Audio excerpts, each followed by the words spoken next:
السلام علیکم ورحمۃ اللہ وبرکاتہ۔ امید کرتی ہوں کہ آپ لوگ سب خیریت سے ہوں گے، اپنے گھروں میں خوش و خرم شاد و آباد ہوں گے۔ میری دعا یہی ہے کہ اللہ رب العزت آپ تمام کو اپنے گھروں میں خوش و خرم اور شاد و آباد رکھے، آپ کی ہر دعا ہر تمنا کو پورا کرے۔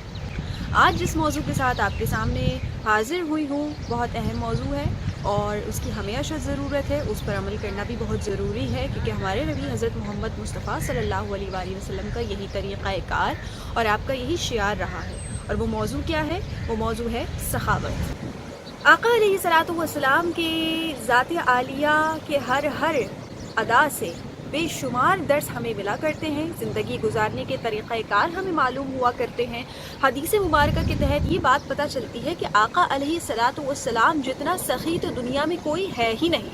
حضور علیہ الصلوۃ والسلام نے جو سخاوت کے جوہر دکھائے ہیں اتنا تو کوئی کر ہی نہیں سکتا۔ صحابہ اکرام رضوان اللہ تعالی علیہم اجمعین سے روایات ملتی ہیں کہ حضور علیہ الصلوۃ والسلام بظاہر تو فقیرانہ درویشانہ زندگی گزارنے کو پسند فرمایا کرتے تھے، اور آپ نے اسی طرح اپنی حیات طیبہ کو گزارا ہے کہ فقیرانہ انداز اپنایا ہے، درویشانہ انداز اپنایا ہے، لیکن سخاوت میں آپ نے بڑے بڑے بادشاہوں کو مات دے دی ہے کہ حضور علیہ الصلوۃ والسلام جس قدر سخاوت ان 11 مہینوں میں کیا کرتے، اس سخاوت کو تو ایک طرف رکھا جائے، اس سے زیادہ جب رمضان المبارک کا ماہ آ جایا کرتا تھا تو صحابہ اکرام رضوان اللہ تعالی علیہم اجمعین یہ فرماتے ہیں کہ 11 ماہ کی سخاوت ایک طرف اور رمضان المبارک کی سخاوت حضور علیہ الصلوۃ والسلام کی پورے 11 مہینے پورے سال کی سخاوت پر بھاری پڑ جایا کرتی تھی۔ آقا علیہ الصلوۃ والسلام اپنے دروازے پر آنے والے آپ سے کوئی بھی سائل جب کچھ مانگ لیا کرتا تو کبھی اس کو خالی ہاتھ نہیں لوٹایا کرتے تھے۔ حضور علیہ الصلوۃ والسلام ہر طرح سے لوگوں کی مدد فرمایا کرتے تھے، کسی کی پیسوں کے ذریعے مدد فرما دیا کرتے تھے، کسی کو اگر کاروبار میں کچھ چاہیے تو کسی کو کپڑا خرید کر دے دیا کرتے تھے، کسی کو اناج عطا فرما دیا کرتے تھے، یہاں تک کہ ایک مرتبہ آقا علیہ الصلوۃ والسلام کے پاس کچھ اشرفیاں آئیں، غالباً 90,000، اور حضور علیہ الصلوۃ والسلام نے ان اشرفیوں کو فوراً ایک چادر بچھوا دی گئی اور ان پر ڈال دیا گیا، اور دونوں ہاتھوں سے جو مانگنے والا آ رہا تھا آقا علیہ الصلوۃ والسلام اس کو نوازتے چلے جا رہے تھے، وہ اشرفیاں عنایت فرماتے چلے جا رہے تھے، یہاں تک کہ وہ اشرفیاں ختم ہو گئیں۔ اور پھر ایک سائل آیا اور اس نے عرض کی کہ مجھے بھی کچھ عنایت فرما دیجئے، تو قربان جائیے حضور علیہ الصلوۃ والسلام کے ارشاد گرامی پر کہ آپ علیہ الصلوۃ والسلام نے فرمایا کہ جو کچھ تھا میں نے سب تقسیم کر دیا ہے، اب ایسا کرو کسی سے میرے نام پر ادھار لے لو، اور جب میرے پاس ہوگا تو میں اسے عطا کر دوں گا۔ یہاں تک کہ حضرت ابو ذر غفاری رضی اللہ تعالیٰ عنہ ارشاد فرماتے ہیں کہ حضور علیہ الصلوۃ والسلام نے فرمایا کہ اے ابو ذر، اگر میرے پاس احد پہاڑ جتنا سونا بھی آ جائے اور وہ اگر میرے پاس 3 دن تک رہے تو یہ ممکن نہیں، میں 3 دن سے پہلے اس کو اللہ رب العزت کی مخلوق میں بانٹ دوں گا۔ سبحان اللہ۔ ایک طرف ہمارے آقا علیہ الصلوۃ والسلام کی حیات طیبہ سے ہمیں سخاوت کا یہ درس ملتا ہے، حضور نے تعلیمات سخاوت کے حوالے سے جو ارشاد فرمائی وہ ایک علیحدہ موضوع، لیکن دوسری طرف بحیثیت امتی آج ہمارا اور آپ کا کیا حال ہے کہ ہم ذخیرہ اندوزی پر بلیو کرتے ہیں۔ ہم چاہتے ہیں کہ ہمارے پاس سال ہر سال کا اناج، سال ہر سال کا پیسہ اور مستقبل میں پیش آنے والی ہر ضرورت کا بندوبست آج ہی ہو، جبکہ حضور علیہ الصلوۃ والسلام کے پاس کبھی کچھ ذخیرہ رہا ہی نہیں۔ اما عائشہ صدیقہ رضی اللہ تعالی عنہا فرماتی ہیں کہ ایک مرتبہ حضور علیہ الصلوۃ والسلام کے پاس 6 اشرفیاں آ گئیں، جن میں سے آپ نے 4 فوراً ہی تقسیم کر دیں اور 2 بچ گئیں، اور رات ہو گئی۔ حضور علیہ الصلوۃ والسلام جب آرام فرمانے کے لیے لیٹے تو اس تمام رات آپ کو نیند نہ آئی۔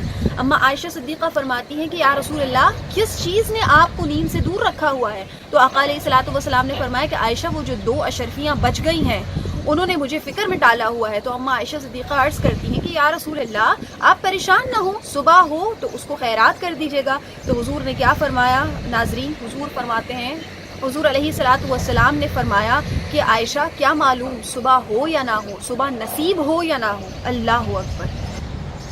دیکھیے معزز ناظرین، ہمارے حضور علیہ الصلوۃ والسلام کا سخاوت کے معاملے میں یہ عالم تھا کہ جب بھی کوئی آپ کے دربار عالیہ میں سائل آتا تو حضور علیہ الصلوۃ والسلام کبھی اس کو نہ نہیں کرتے، اور آپ کی اسی ادا کو، اسی انداز کو اعلیٰ حضرت امام احمد رضا خاں بریلوی نے کیا خوبصورت انداز میں ارشاد فرمایا ہے اپنے شعر میں کہ واہ کیا جود و کرم ہے شہ بتہا تیرا، واہ کیا جود و کرم ہے شہی بتہا تیرا، نہیں سنتا ہی نہیں مانگنے والا تیرا۔